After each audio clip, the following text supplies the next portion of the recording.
सारे नगर में तो ढोल नगाड़े बज रहे थे, पर महाराज दशरथ के मन में एक अजीब सी बेचैनी थी। वह वृद्ध हो चले थे और अपनी आंखों के सामने राम को राज सिंहासन पर देखना चाहते थे। उन्होंने अपने सभी मंत्रियों, गुरु वशिष्ठ और नगर के गणमान्य लोगों से सलाह ली थी और सबकी एक ही राय थी, राम ही सर्वश्रेष्ठ हैं।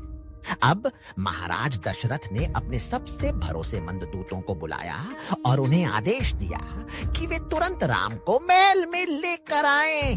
थोड़ी ही देर में शांत, धीर और तेजस्वी राम अपने पिता के सामने खड़े थे। उनके चेहरे पर हमेशा की तरह एक सौम्य मुस्कान थी। इस बीच हम आपको याद दिलाना चाहते हैं कि आप यह कहानी सुन रहे हैं पुराणिक ज्ञान के ऑफिशियल पेज पर। महाराज दशरथ ने अपने पुत्र को पास बिठाया। उन्होंने राम के गुणों की, उनकी धर्म परायणता, प्रजा के प्रति उनके प्रेम और उनके अद्भुत शौर्य की खूब प्रशंसा की। फिर उनका गला भर आया।